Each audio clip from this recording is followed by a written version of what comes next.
It's my pleasure to welcome you to the Clark Howard Show, where our mission is to serve you and empower you so you make better financial decisions in your life. Well, it's that time of year, always in the spring, big news in the car world, and I want to fill you in on something that is like an inflection point in the vehicle market. And I also have new deals in the cell phone world I want to bring your way. So I want you to know this is one of the areas where a monthly can consume a ridiculous amount of monthly spending that you can really attack. I'm going to talk about that. And I want to mention something also, an area where people have realized that they're spending too much money is on video streaming. And there's a lot of stuff going on in that area. I mean, Netflix, one of the biggest losers in the stock market recently, because subscriber numbers are actually going down. And so people are consuming less video because they are doing other things. They're not hanging around the house as much. And so this is going to be a year there's going to be a lot of opportunity for you to reduce those expenses. We're going to help you do that if you look at our video streaming guide at clark.com. So this weekend, there's going to be a wave of publicity with PR companies working overtime to try to see that as many of the 330 million of us, or whatever number of Americans there are, know that Monday, the F-150 Lightning is going to start being delivered to customers. And Ford is taking a page out of the playbook of Tesla, where they do a big publicity stunt around the initial delivery of a new vehicle. And Ford's doing that with the F-150 Lightning. The F-150 is the most important vehicle sold in the United States. It is a powerhouse brand on its own, really in many ways more powerful than the Ford brand, the parent itself. The F-150 is something that has great brand loyalty to it. People have bought it for generations in families. F-150 buyers are so brand loyal to the F-150 that when they tire out of one, they don't next go to a Ram or a Chevy Silverado. They tend to buy another F-150. So Ford is basically betting the farm somewhat with a huge push on the F-150 Lightning. And it is really an inflection point, because to this point, when you think of electric and you look at the market share, overwhelmingly it's been Tesla and then the also-rans. But this is time that the big boys are coming into the game. And the F-150 Lightning, from people who have reviewed it so far, the reviews have been extraordinary. But the news for your wallet, pickup truck driver, SUV driver, whatever, the greatest benefit to your wallet is going to come from bigger vehicles, SUVs, and pickups going electric. As an example, the F-150 Lightning gets an EPA equivalent miles per gallon rating of 68 miles per gallon. So that Prius that you make fun of that made it to 50 miles an hour on the freeway next to you, that gets 54 miles per gallon. And you're talking about a work truck, an F-150, averaging the equivalent of 68 miles per gallon. Plus, the electric vehicles need like no maintenance. So Ford has bet billions on this. And time will tell, did they build reliability into it? Did they build sufficient range into the F-150 Lightning? But I can tell you, this is where we're headed. The United States is a laggard in the adoption of electric vehicles. And right now, I think 5% of vehicles sold in the United States are fully electric. And that's 1/4 of what it is in the rest of the developed world. And so we are moving this way. And I know that we're used to what we're used to. But as you see one parked in the parking lot next to you, see one on the road, as the F-150 Lightnings start to be delivered in quantities where you'll start to see them and it'll be a novelty at first and it'll be routine. I want you to know this is where we're going, and it's really your wallet's friend, but not in 22. The real action with electric vehicles is really a 23 phenomenon because of the difficulties of building inventory in the vehicle market. As I shared with you recently, used vehicle prices have started to soften after their massive run-up. New vehicle supplies are just marginally better than they were before. It's the used vehicle market that's showing some improvement, but the new vehicle market will definitely improve depending on each automaker. Significant improvement in inventories will occur sometime this year, and for the ones that are trailing, sometime in 23. But we are returning to a normalized vehicle market, more or less, in a matter of months, not years from here, barring, as I always have to say, with a bold prediction like that, some unexpected event in the world. But you may not decide that your next vehicle is electric. That may be too much of a leap for you. But I can tell you with virtual certainty, your second vehicle from here will certainly, without doubt, be electric, just because the price points of the sale prices of the vehicles and the cost of ownership going forward is so much better that that's where we're headed. Now, that's said by somebody who got my first electric vehicle 10 years ago. And it was a pretty abysmal first version of the Nissan Leaf. And to say that it was a pitiful car would not quite encompass it. It was expensive, had poor range. The only thing it had was good acceleration. Defective battery packs galore.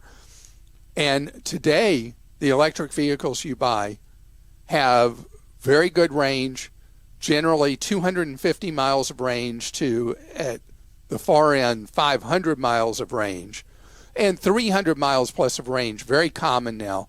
And that works for pretty much almost every situation. I have driven my electric vehicle, not the Leaf, but the Tesla that I have, I've driven it all over the place. And the interstate system has so many fast chargers along the road that I found it to be no inconvenience at all driving electric. And that will be your experience you'll find moving forward. And this is moving from the pioneer stage through the settler stage.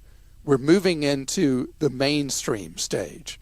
And I think Christa, who is now with me, I think about a conversation we had the other day in a meeting where we were talking about gas prices and strategizing to give the best help to people with gas prices.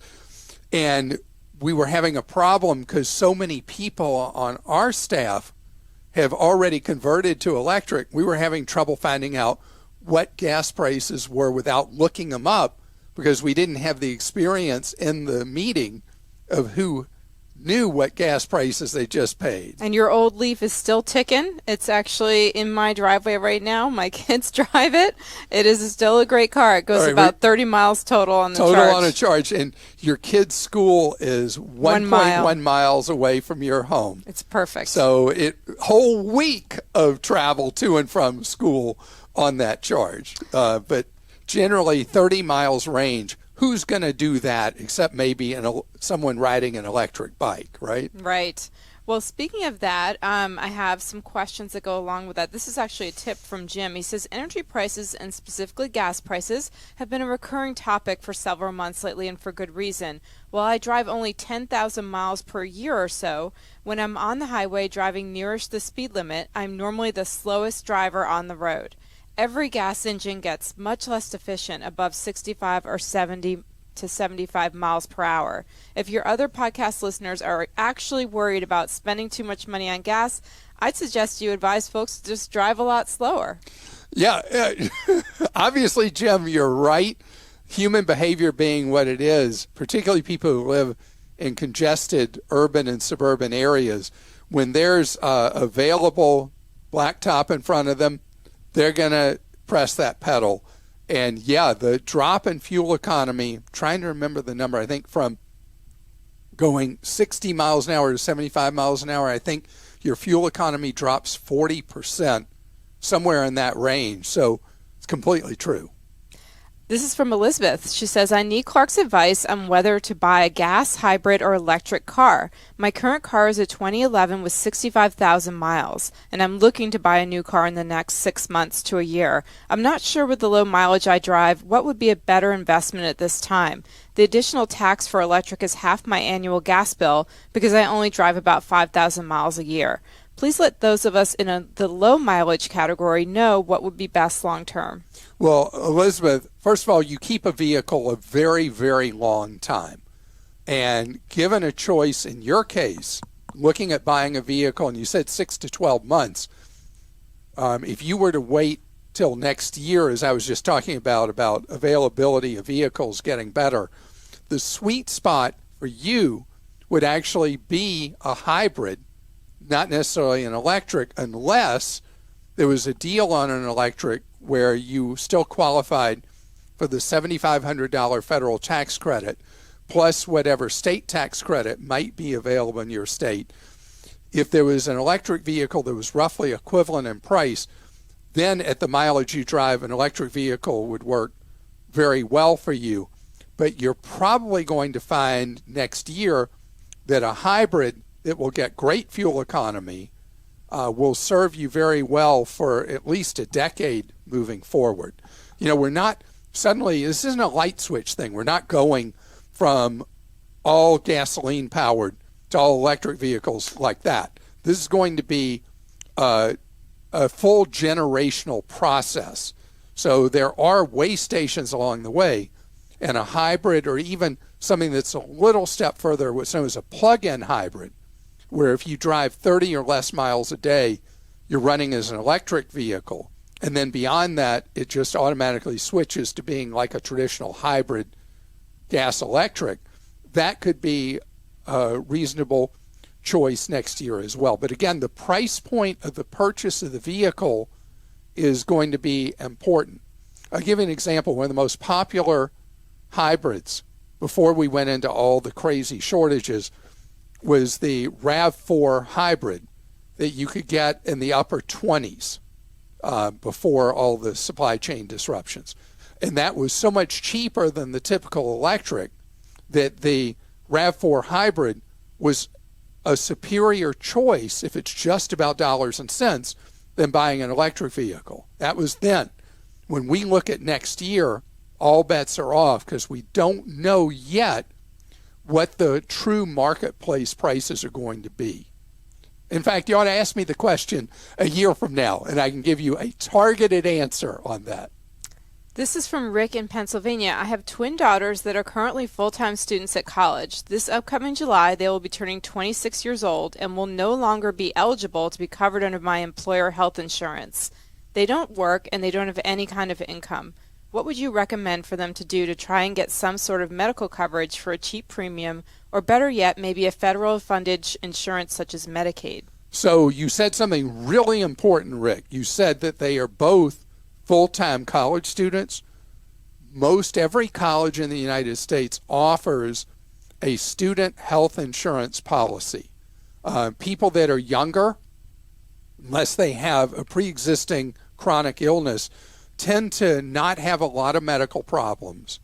And so these policies tend to be really inexpensive that are offered to college students. College students, as a general rule, are a very, very favorable demographic for insurers to underwrite. So buying it from the college that your daughters attend, and I don't know if they're the same college or not, but buying it from the college is the best course of action for anybody with a full-time college student. And coming up, I want to tell you, there are some new cell phone plans that are getting friendlier and friendlier and friendlier for your wallet. If you are a creature of habit and have stayed in the same plan you're with, I know you're paying too much down if you get out there and you shop the market. there's a new low price leader for family plans, and it's one that does not promote itself. And there's a specific business reason for it, but it's Google Fi, which is the cell phone operation of Google. So for a family plan, you pay $80 total for 4 people, unlimited talk, text, and data. And no frills kind of plan. That's all it does pretty much. Has some hotspot to it, but that's well, I say that's it. That's pretty much it. But what you get with it is you get unlimited data in the U.S., Canada, and Mexico. And you get 5 gigs of hotspot a month. And you get, well, I guess that's about it that you get. But for a lot of people, travel outside the United States, or at least outside of North America, is not part of your normal routine in life. And so this is quite a deal. Google Fi is using technology very similar to what the cable companies that have become very price competitive on individual and family cell phone plans, is they're backboning hotspots, Wi-Fi, and then traditional cellular, knowing that 80% of the time, the average American cell phone user is at a spot where they trust the Wi-Fi where they are. So now more and more plans are available that know that 80% rule and know that they are actually incurring basically zero cost as you are using your cell phone and any function on it where you have Wi-Fi or you're on somebody's hotspot or whatever. But really, Wi-Fi has been the key, the Wi-Fi backbone at Trusted Wi-Fi. Those of you that are customers of Comcast for home internet, Xfinity, they like to use that brand naming now for it. Part of your monthly fee is permission you've given Comcast to use your internet connection you're paying for to provide cellular service to its cellular customers. So as somebody is in a neighborhood, they may be drawing on your Wi-Fi in order to use their cell phone, but that's why the prices are so much lower. Individual plans have been going down, down, down. And particularly if you are someone who doesn't need unlimited data, I've been telling you recently about all the inexpensive plans available when you don't need unlimited data. Generally $10 a month or $15 a month are the 2 most popular price points for that.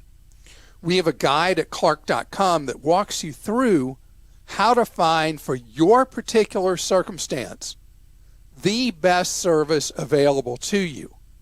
The cell phone carriers are terrified. Verizon, AT&T, and T-Mobile are terrified of all the new cheaper plans that have come into the marketplace. And that's why they're dangling the free phones at you or the extra cheap phones. But remember, you only get the free or cheap if you stay with them either 2 more years or 3 more years. And so they're doing this game of distracting you. Look over here, not over here. Trying to get you to look not at what your monthly bill is with them that may be twice what you need to pay today versus the free phone and the whole free phone thing. What a joke. By the way, Google Fi does work on most iPhones. But if you are an Android person, they're offering huge subsidies on some of the best of the Android phones in the marketplace, where they're just absorbing the cost. You buy the phone at the discount from them up front, and you own that phone free and clear from that point forward. So a lot of choice. Go compare plans on our plan guide and know that it may really be worth it to go through the initial pain to pay off whatever phone you've got and go shop in the marketplace for the much, much better deals now available for individuals, couples, and families.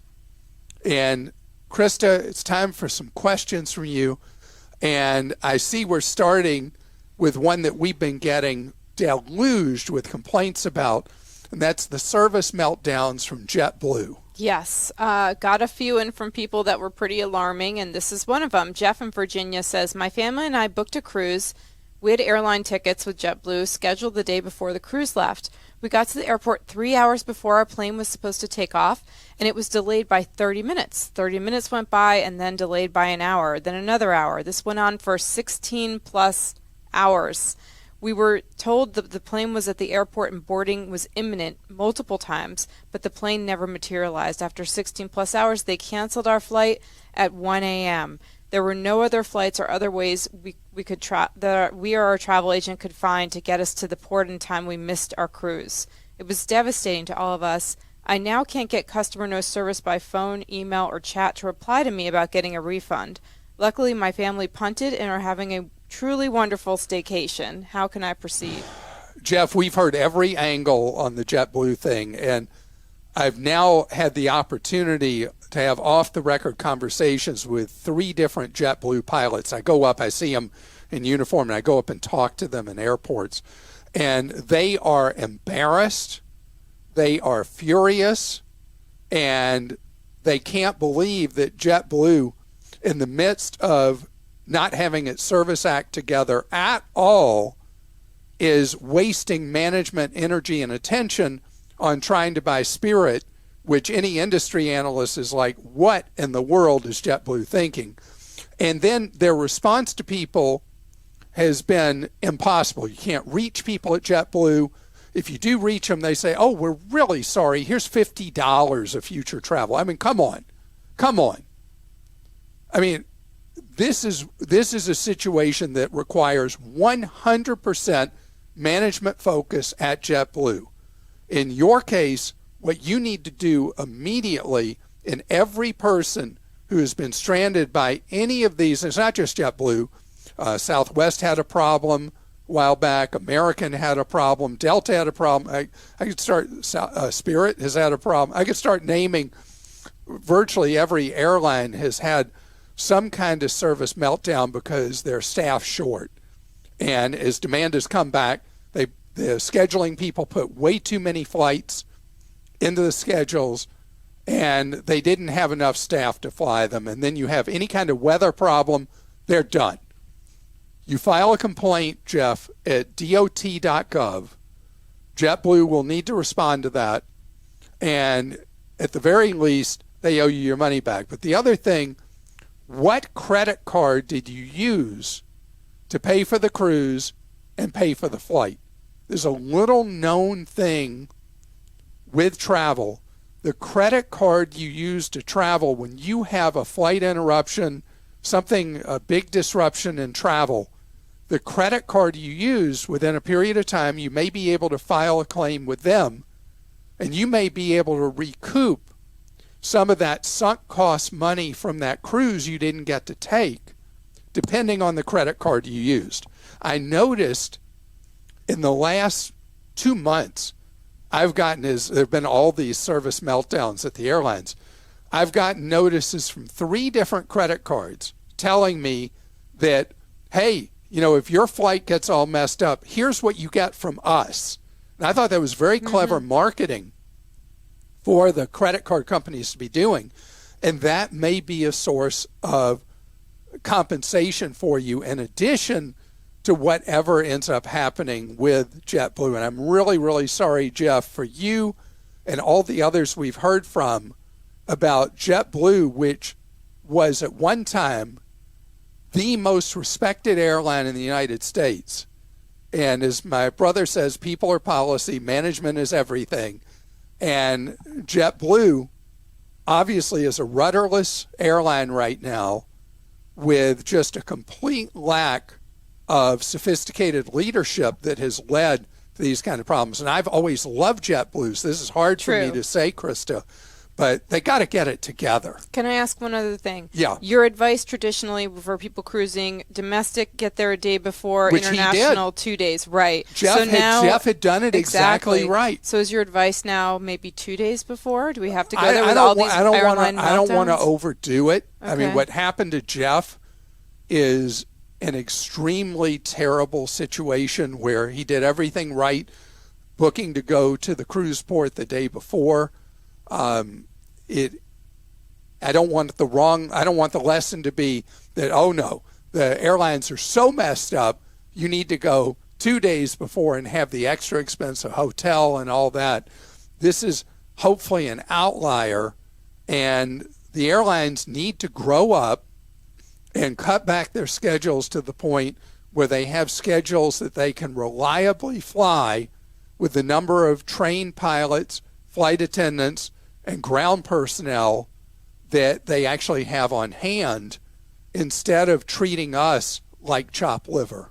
This is from Pedro in Arizona. My wife and I currently each have our own financial advisor, and yes, they are both fiduciaries. We contribute to the same exact amount to each. I suggested we keep both to see if one's investment strategy becomes clearly better than the other's, at which point we would merge with the better of the two. My wife recently switched jobs, and we were considering splitting her old 401k 50-50 with both advisors. It's a larger sum of money, so she has a bad feeling about splitting it. Would it be okay to keep on this path and split it? Is it time to merge to just one advisor? And if we are to merge and leave one, how do we choose if they're both very close to having achieved the same amount? So Pedro, first of all, I'm very impressed with how you've gone through this process, where you're giving two people like an on-the-job audition, if you will. But the thing is, whoever performs best in a short number of years isn't necessarily who will perform for you over the long haul. It's really more about who you connect with the most when you're dealing with a fiduciary financial advisor. That's somebody who legally is compelled to do only what's in your best interest. It's more a thing of who is asking you the right questions, not necessarily about asset allocation, but what your goals are, how they're going to help you achieve those goals. Thinking through the things like, do you have your assets properly protected, and have you figured out who's going to get them at the time you were to pass away, or one of you passes away and the other is still around? How are you going to handle that? It's more about the comprehensive stuff, Pedro, than it is just simple, they asset allocate this way, this other one asset allocates that way. So I think you've obviously saved enough money as a couple that if you want to leave it with two advisors competing against each other for even years to come till it becomes really clear that you prefer the style, personality, and connection to one versus the other, I think that's fine. But don't go just with performance, because performance over a shorter period of time is not a true indicator of how somebody's strategy will work over the years, over the decades. I know that it could also be true that if you put the larger amount with one person, you could get a discount on the yearly fee. That's the only thing. I should have said that, is that in the industry now there are what are called price break points with a lot of fiduciary financial advisory services, where the more assets you have with one, the lower you pay as a percent of asset fee. And that is a really valid point. And then Alan in California says, Clark explained regular bond pricing during inflation. Can he explain why inflation protection bond ETF prices are going down while the economy is producing inflation? Yeah, inflation protected securities funds are ones that are designed to get you the return of inflation over time. What's happened when you look at a ETF fund, when you look at a inflation protected fund, or you look at an inflation protected ETF, is that in the short term there are all kinds of market expectations about what the inflation rate is really going to settle at. So in the short term, a lot of inflation protected funds, particularly ETFs, which are traded at a rapid rate, have had significant temporary drops in value. But that's not the purpose of having, in my book, an inflation-protected securities fund or ETF. It is a long-term play, and don't worry so much about the short-term hit you're suffering from, because it all has to do with inflation expectations and where those funds are priced and those ETFs are right now. If, on the other hand, it's all about trying to keep the price fixed on those, you should at least be putting the 10 grand a year per family member into the Series I savings bonds, where you know you'll hold your value and you'll simply get the rate of inflation in those. And I want to thank you so much for taking time out of your day to join us for this episode. If you would like one-on-one advice, that is a free service we have offered for nearly 30 years now. The Team Clark Consumer Action Center will answer your questions for available 30 hours each week. I had to think through the math. You can see how it all works at clark.com/CAC.